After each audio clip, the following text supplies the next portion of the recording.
Tapi ketika saya dan saudara ada di dalam perlindungan Tuhan, kita aman di dalamnya. Artinya begini, masalah bukan berarti tidak ada.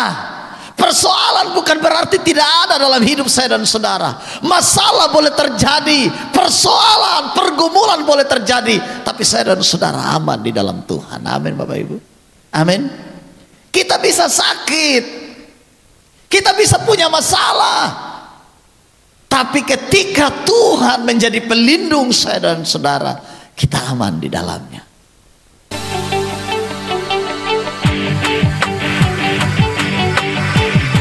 Selamat pagi Bapak Ibu saudara-saudari sekalian yang dikasihi oleh Tuhan. Senang kita berjumpa kembali dalam ibadah minggu di pagi ini. Saya sungguh percaya bahwa hari-hari hidup yang saya dan saudara lewati adalah hari-hari hidup yang penuh dengan warna. Kadang kita menghadapi kesulitan, pergumulan, namun di balik itu ada sukacita, ada damai, dan itulah warna kehidupan saya dan saudara. Dan kalau hari ini kita masih bisa beribadah kepada Tuhan, bisa bersekutu dengan Tuhan, ini adalah anugerah. Oleh karena itu Bapak Ibu sekalian, mari sama-sama saya ajak kita semua untuk belajar firman Tuhan dari Mazmur 27 ayat yang pertama hingga ayat yang ke-14. Cukup panjang pembacaan firman Tuhan, tapi saya rindu kita sama-sama mengambil bagian dalam pembacaan ini. Mazmur 27 ada 14 ayat. Kita akan baca bergantian. Saya baca ayat yang pertama, Bapak Ibu ayat yang kedua, kita bergantian hingga ayat 14. Perikopnya aman dalam perlindungan Allah. Dari Daud. Tuhan adalah terangku dan keselamatanku, kepada siapakah aku harus takut? Tuhan adalah benteng hidupku, terhadap siapakah aku harus gemetar?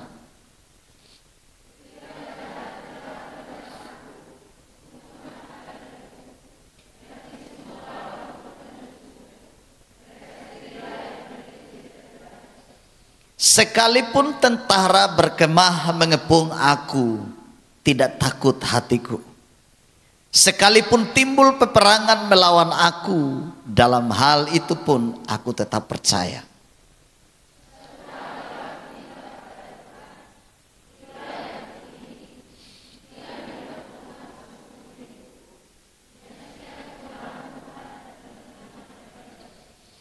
Sebab ia melindungi aku dalam pondoknya pada waktu bahaya. Ia menyembunyikan aku dalam persembunyian di kemahnya.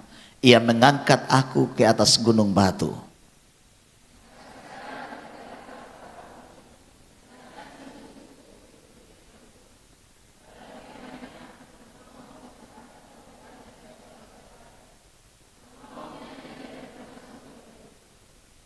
Dengarlah Tuhan seruan yang kusampaikan, kasihanilah aku dan jawablah aku.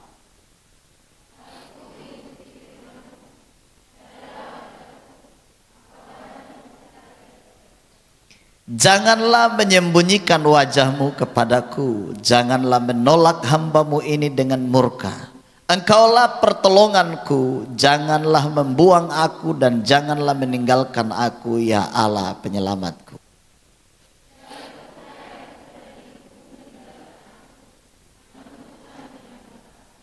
Tunjukkanlah jalanmu kepadaku ya Tuhan, dan tuntunlah aku di jalan yang rata oleh sebab seteruku.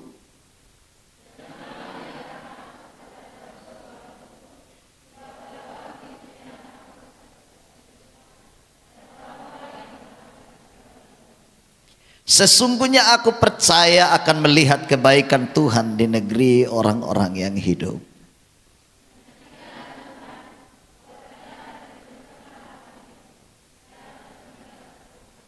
Amin buat pembacaan firman Tuhan.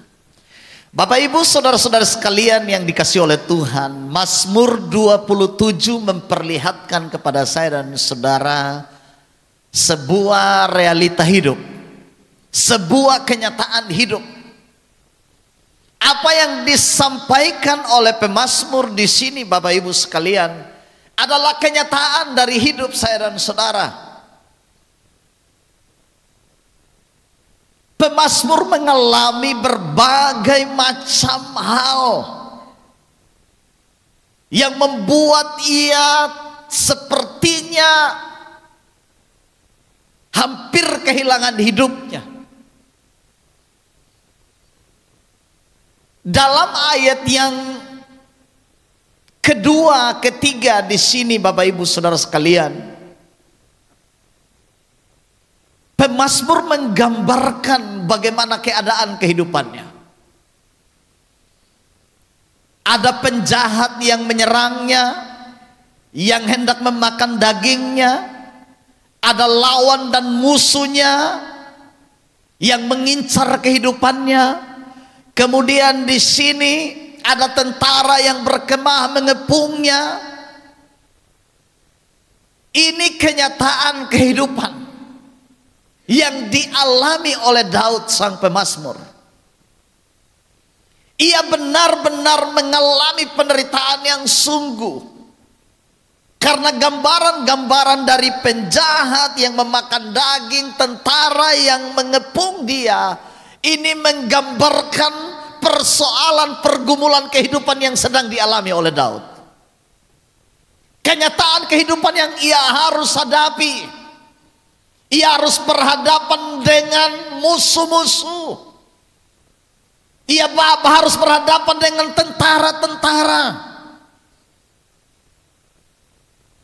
Kenyataan yang ia tidak bisa sangkal. Bapak Ibu saudara-saudara sekalian yang dikasihi oleh Tuhan, tentu kalau kita mau menarik benang merah dalam hidup saya dan saudara, kita juga sering berhadapan dengan keadaan-keadaan begitu. Ada berbagai macam persoalan, pergumulan, penderitaan, kesukaran, masalah yang saya dan saudara hadapi. Tapi hari ini Daud sang pemazmur memberikan pelajaran penting bagi saya dan saudara.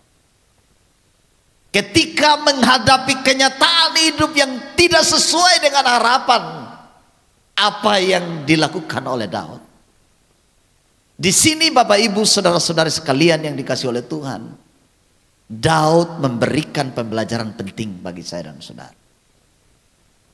Ketika ia berada dalam keadaan hidup yang sulit, Daud berkata begini, Tuhan adalah terangku dan keselamatan. Ini pembelajaran yang luar biasa yang Daud sampaikan bagi saya dan saudara. Di tengah-tengah situasi yang sulit, Daud berkata, Tuhan adalah terangku dan keselamatanku. Pernyataan Tuhan adalah terangku di sini menunjukkan kepada bagaimana penyertaan Tuhan dalam kehidupan Daud yang sungguh luar biasa, yang memberikan petunjuk terhadap jalan-jalan yang harus dilalui oleh Daud. Terang di sini menunjukkan kepada penyertaan Tuhan, kehadiran Tuhan, sifat Tuhan yang hadir, yang turut bekerja di dalam setiap persoalan dan pergumulan yang dihadapi oleh Daud. Tuhan adalah terangku. Di tengah-tengah kegelapan hidup, di tengah-tengah buntunya sebuah jalan, Tuhan hadir sebagai terang yang memberikan jalan keluar bagi persoalan Daud.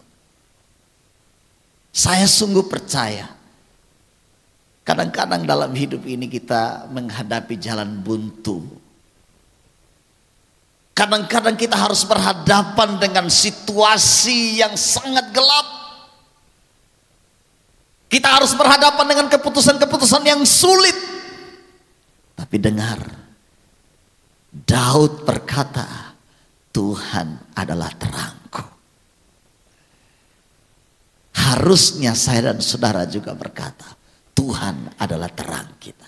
Amin Bapak Ibu. Amin. Bapak Ibu saudara sekalian yang dikasih oleh Tuhan. Kemudian hal yang kedua yang disampaikan oleh Daud di dalam ayat yang keempat di sini, satu hal telah ku minta kepada Tuhan, itulah yang kuingini, diam di rumah Tuhan seumur hidupku, menyaksikan kemurahan Tuhan dan menikmati bait-Nya. Ada satu keinginan dari Daud ketika ia menghadapi persoalan yang luar biasa dalam hidupnya. Satu hal telah ku minta kepada Tuhan, kata Daud, diam di rumah Tuhan seumur hidupku.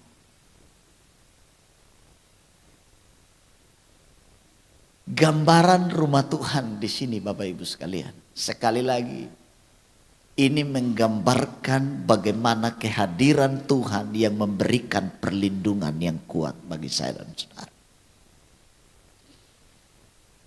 Rumah Tuhan menggambarkan kehadiran Tuhan yang menyertai kehidupan saya dan saudara.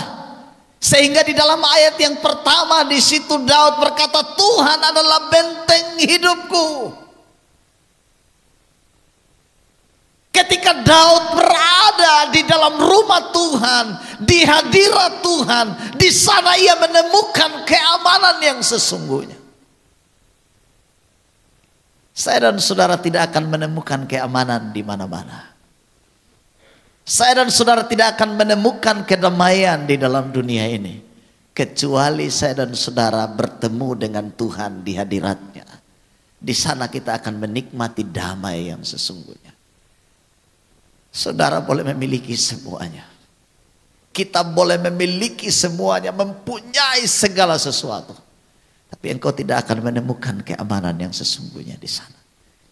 Tapi ketika engkau diam di hadirat Tuhan, diam di rumah Tuhan, menggambarkan kehadiran Tuhan, menggambarkan perjumpaan dengan Tuhan, di sana engkau akan menikmati perlindungan penyertaan Tuhan yang Daud gambarkan sebagai benteng hidup. Bapak Ibu sekalian yang dikasih oleh Tuhan, benteng hidupku, kata Daud, sebuah tempat yang aman. Benteng itu sebuah tempat perlindungan di mana ia bisa berlindung dari serangan musuh. Dan kalau Daud di sini mengajukan pertanyaan retorika, Tuhan adalah benteng hidupku, terhadap siapakah aku harus gemetar? Tuhan adalah terang dan keselamatanku, kepada siapa aku harus takut? Kita tidak perlu takut, kita tidak perlu gemetar, karena Tuhan benteng perlindungan saya dan saudara. Amin Bapak Ibu. Amin. Kemudian di sini Bapak Ibu saudara sekalian yang dikasih oleh Tuhan, ayat yang kelima, Tuhan dikatakan oleh Daud, ia melindungi aku di dalam pondoknya pada waktu bahaya, ia menyembunyikan aku dalam persembunyian di kemahnya, ia mengangkat aku ke atas gunung batu. Tuhan digambarkan oleh Daud sebagai tempat perlindungan. Ya, tempat perlindungan. Bapak Ibu saudara sekalian yang dikasih oleh Tuhan, tempat perlindungan itu sama dengan benteng. Ya, tapi tempat perlindungan menunjukkan kepada sebuah kenyamanan. di mana saya dan saudara benar-benar merasa aman di dalam Tuhan. Segala sesuatu boleh terjadi di luar sana, tapi ketika saya dan saudara ada di dalam perlindungan Tuhan, kita aman di dalamnya.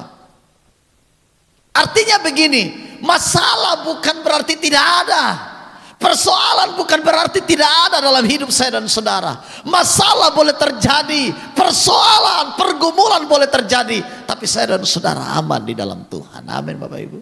Amin. Kita bisa sakit, kita bisa punya masalah, tapi ketika Tuhan menjadi pelindung saya dan saudara, kita aman di dalamnya. Bapak Ibu Saudara sekalian yang dikasih oleh Tuhan, itu sebabnya Daud berkata, ia melindungi aku dalam pondoknya pada waktu bahaya, ia menyembunyikan aku dalam persembunyian di kemahnya, ia mengangkat aku di atas gunung batu. Pondok, kemah, dan gunung batu, gambaran kenyamanan yang luar biasa yang dirasakan oleh Daud. Pondok ini gambaran rumah kediaman. Kemah juga adalah kemah, gambaran kediaman. Gunung batu gambaran tempat tinggi di mana saya dan saudara bisa berlindung terhadap musuh di sana. Tingkat kenyamanan yang luar biasa yang kita temukan di dalam Tuhan. Bapak Ibu Saudara sekalian yang dikasih oleh Tuhan, di sini dikatakan ia menyembunyikan aku dalam persembunyian di kemahnya, ia mengangkat aku ke atas gunung batu. Istilah mengangkat di sini Bapak Ibu adalah istilah yang sangat manusiawi. Ibarat seorang bapa mengangkat anaknya ketika ia sedang dalam bahaya. Kita yang punya anak mungkin kita akan mengerti. Ketika anak kita sedang dalam bahaya, kita akan menggendongnya, mengangkatnya, dan meletakkannya di tempat yang aman. Tuhan perlakukan saya dan saudara sedemikian rupa. Tuhan mengangkat kita dan menempatkan kita di tempat yang sangat aman, di atas gunung batu. Itu gambaran kekuatan, gambaran keamanan, gambaran perlindungan, bahwa saya dan saudara lebih daripada pemenang. Tuhan memperlakukan saya dan saudara sebagai seorang anak yang tidak mampu lakukan. Di dalam keterbatasan dan kelemahan kita, Dia menggendong dan mengangkat saya dan saudara, meletakkan kita di tempat yang tinggi, supaya engkau terhindar dari masalah itu. Engkau terhindar dari persoalan, engkau terhindar dari kebinasaan, dan menempatkan engkau di atas gunung batu. Gunung batu bicara kemenangan. Itu cara Tuhan memperlakukan saya dan saudara. Saya yakin kita semua ini punya masalah. Amin Bapak Ibu. Semua punya persoalan. Tapi ketika saya dan saudara bertemu dengan Tuhan di hadirat Tuhan, saya percaya engkau akan menemukan damai yang luar biasa. Bapak Ibu sekalian yang dikasih oleh Tuhan, itu sebabnya Daud berkata begini, maka sekarang tegaklah kepalaku mengatasi musuhku di sekeliling aku. Dalam kemahnya aku mau mempersembahkan korban dengan sorak-sorai. Aku mau menyanyi dan bermazmur bagi Tuhan. Sesudah Daud menikmati perlindungan Tuhan, Daud berkata, maka sekarang tegaklah kepalaku. Daud berkata, maka sekarang aku berani angkat kepala. Bukan berarti sombong, bukan. Tegaklah kepalaku dan aku berani menatap ke depan. Aku berani melihat ke depan. Ada sebuah harapan yang terpancar di depan. Dan itu yang aku lihat. Tuhan menaruh sesuatu yang luar biasa bagiku. Sekarang tegaklah kepalaku dan aku memandang sesuatu, harapan yang luar biasa yang ada di depanku.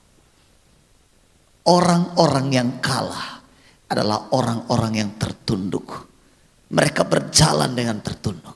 Tapi pemenang itu berjalan dengan mengangkat kepala. Amin Bapak Ibu. Amin.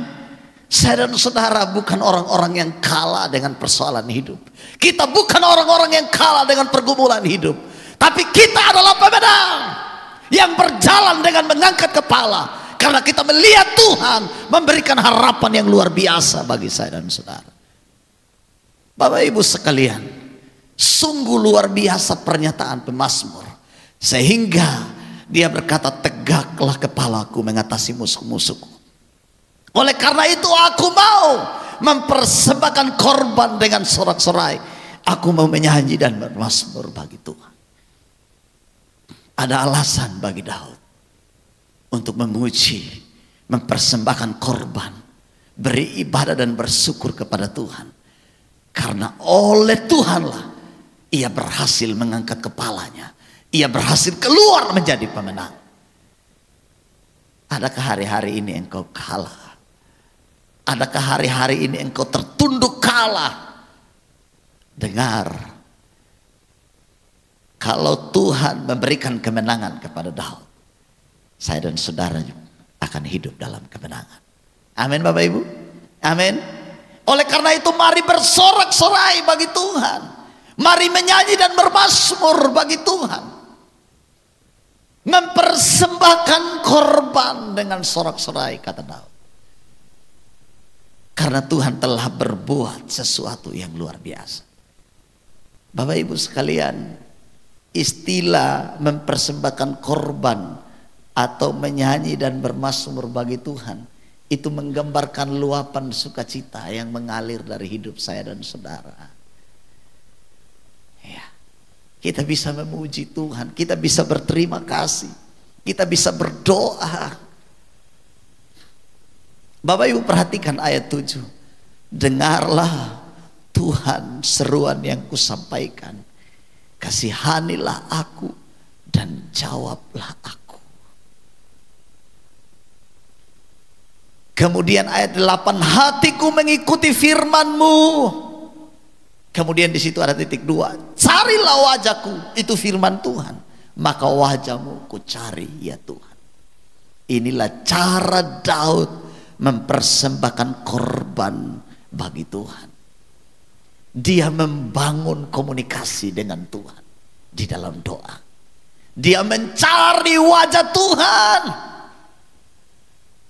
Makanya Daud berkata, jangan menyembunyikan wajah-Mu kepadaku, jangan menolak hamba-Mu ini dengan murka. Engkaulah pertolonganku, jangan membuang aku, dan jangan meninggalkan aku ya Allah penyelamatku.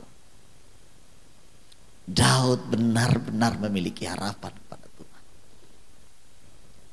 Dia membangun persekutuan dengan Tuhan. Dia mencari wajah Tuhan. Makanya ada lagu yang sering dinyanyikan oleh adik-adik. Ku cari wajah-Mu, temukan kasih-Mu. Kau bukan Tuhan yang jauh dariku.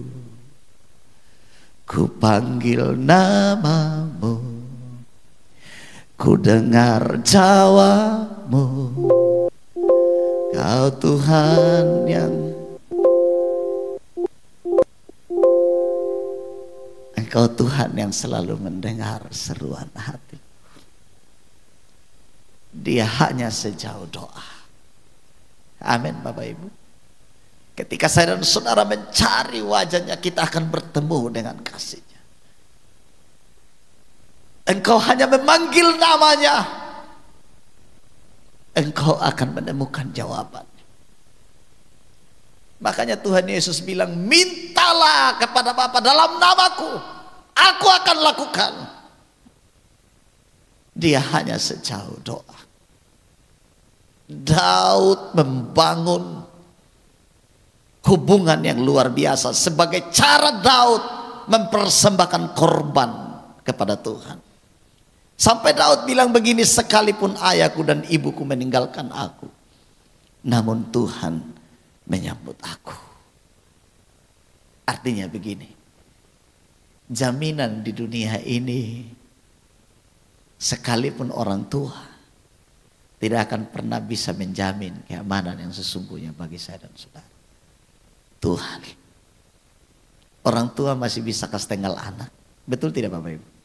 Orang tua masih bisa tidak peduli dengan anak. Masih bisa. Istri masih bisa kasih tinggal suami. Suami masih bisa kasih tinggal istri. Ayah masih bisa kasih tinggal anak-anak. Ibu masih bisa kasih tinggal anak-anak. Tetapi Tuhan, dikatakan oleh Daud, dia tidak pernah meninggalkan saya dan saudara. Amin. Makanya di dalam pemazmur, dalam mazmur yang lain dikatakan Tuhan itu penjaga Israel yang tidak pernah mengantuk. Luar biasa Bapak Ibu. Beberapa waktu yang lalu anak saya sakit, Aletea yang bungsu. Mamanya bilang, papa saya tidur dulu, papa jaga dulu. Saya jaga. Ya, saya sudah berusaha jadi papa yang baik, menjaga. Sambil jaga, pegang-pegang kakinya. Saya yang tidur dulu. Itu saya sudah berusaha jadi papa yang baik. Aletea bilang, papa, saya mau ke kamar mandi. Baru saya kaget. Itu orang tua. Itu papa. Itu papa.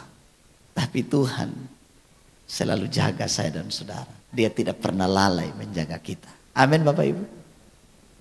Bapak Ibu saudara sekalian, itulah sebabnya Daud berkata begini. Sekalipun ayahku dan ibuku meninggalkan aku, namun Tuhan menyambut aku.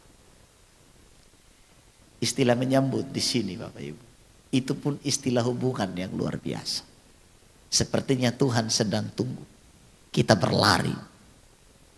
Kita berlari dan dia menyambut saya. Menyambut. Artinya begini, Tuhan tidak pernah tolak saya dan saudara. Amin. Kalau tetanggamu tolak engkau, kalau orang-orang dekatmu menolak engkau, Tuhan tidak pernah tolak saya dan saudara. Amin. Adakah kita pernah ditolak di sini? Coba lihat tetangga di sebelah kiri kanan. Adakah wajah-wajah tertolak di sana? Ada wajah-wajah tertolak? Kadang-kadang kita merasakan penolakan itu. Betul tidak Bapak Ibu? Kadang-kadang. Iya. Kadang-kadang kita bisa ditolak oleh teman. Ya, ditolak oleh orang tua. Kan banyak anak-anak yang ditolak oleh orang tua. Betul tidak Bapak Ibu? Kadang-kadang begitu. Kadang kan orang tua terakhir rasa menyesal. Saya menyesal kasih lahir kau ini. Kalau saya tahu kau model begini, saya tidak kasih lahir. Kadang-kadang begitu. Penolakan itu Bapak Ibu. Bahkan lebih parah lagi. Saya mau anak perempuan, tapi keluar laki-laki.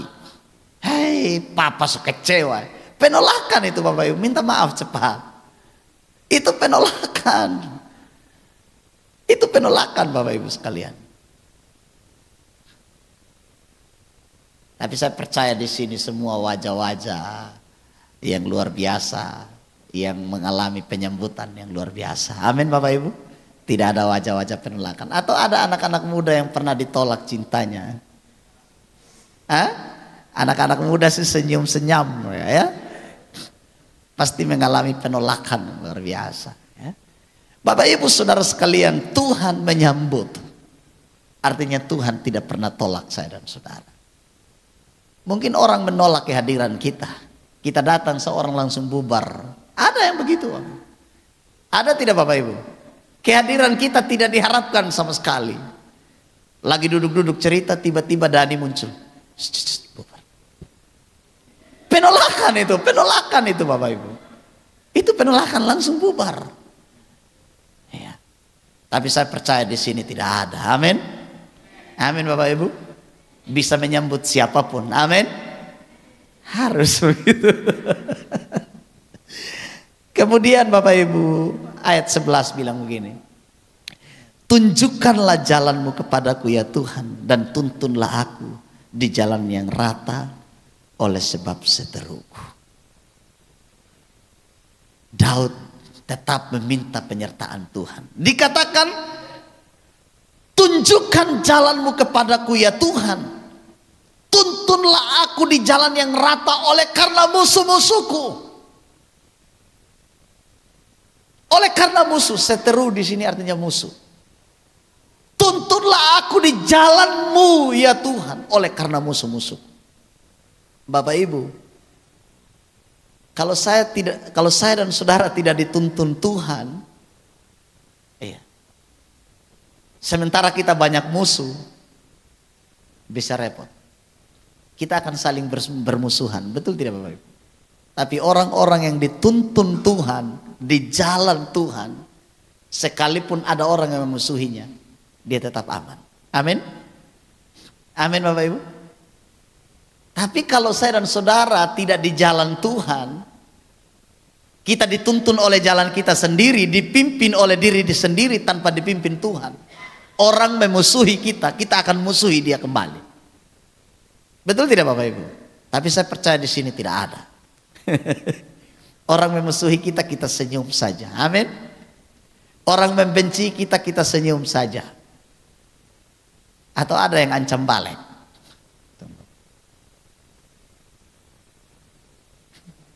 Tidak Bapak Ibu. Daud berkata, dia tidak mau balas dendam kepada penjahat-penjahat ini. Tuntunlah aku di jalanmu yang rata, oleh karena seteru-seteruku. Sebab Daud sadar kalau ia tidak berjalan di jalan Tuhan, selesai juga itu. Selesai. Oleh karena itu Bapak Ibu Saudara sekalian, kita butuh supaya Tuhan tuntun saya dan saudara di jalan Tuhan. Amin. Kemudian Bapak Ibu sekalian, janganlah menyerahkan aku kepada nafsu lawanku, sebab telah bangkit menyerang aku saksi dusta dan orang-orang yang bernafaskan kelaliman. Sesungguhnya aku percaya akan melihat kebaikan Tuhan di negeri orang-orang yang hidup. Nantikanlah Tuhan, kuatkan dan teguhkanlah hatimu, ya Tuhan. Nantikanlah Tuhan. Bapak Ibu sekalian, Daud berdoa, jangan serahkan saya kepada musuh-musuh saya Tuhan. Sebab telah bangkit menyerang aku saksi-saksi dusta, orang-orang yang bernafaskan kelaliman. Bapak Ibu, saking jahatnya orang-orang ini, bernafas saja, bernafas kejahatan, bernafaskan kelaliman. Ini gambaran, ungkapan bahwa betapa jahatnya orang-orang yang melawan Daud. Dikatakan bernafas saja jahat, apalagi berbicara. Saksi-saksi dusta, mereka memfitnah Daud, mengeluarkan pernyataan-pernyataan yang melawan Daud yang tidak dilakukan oleh Daud. Ini gambaran realita yang dihadapi oleh Daud. Tapi Daud berdoa kepada Tuhan, jangan menyerahkan aku kepada keinginan dari lawan-lawanku Tuhan.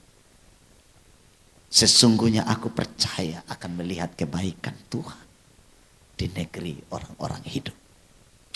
Luar biasa.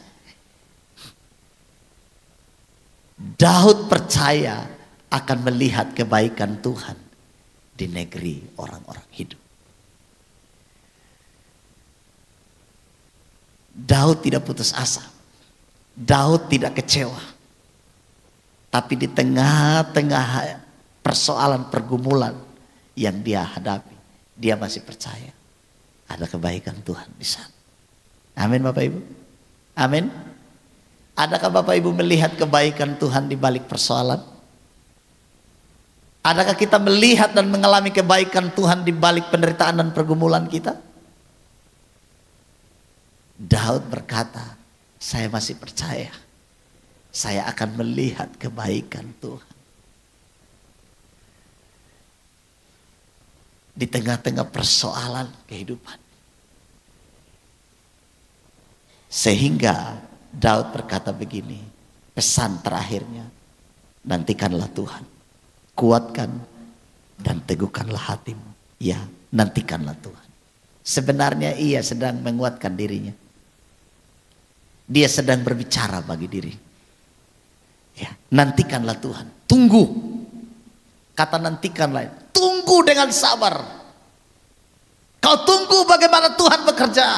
Nantikan. Kau tunggu waktu Tuhan. Kemudian kuatkanlah dan teguhkanlah hati. Iya, nantikanlah Tuhan. Istilah menantikan Tuhan ini didobel 2 kali. Dalam Alkitab, ketika frase diulang, ini menunjukkan hal yang sangat penting. Bahwa di dalam segala hal, saya dan saudara harus tetap menantikan Tuhan. Amin Bapak Ibu.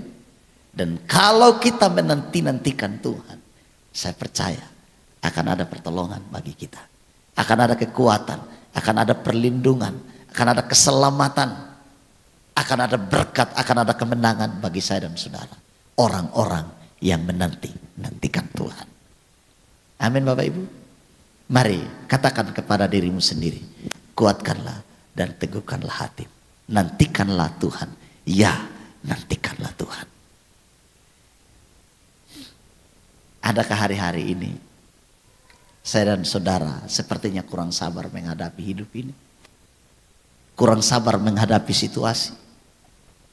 Kurang sabar menghadapi keadaan yang ada. Nantikanlah. Kata nantikanlah di sini menunjukkan kepada kesabaran. Sabarlah. Amin Bapak Ibu. Tekunlah. Coba bilang sama tetangga di sebelah kiri kanan. Sabarlah. Sabarlah. Kalau ini saya dan saudara lakukan, kita akan keluar jadi pemenang. Biarlah kebenaran firman Tuhan hari ini menguatkan saya dan saudara, membangkitkan semangat kita. Nantikanlah Tuhan. Sabarlah. Sabarlah. Sabar. Amin. Buat renungan firman Tuhan.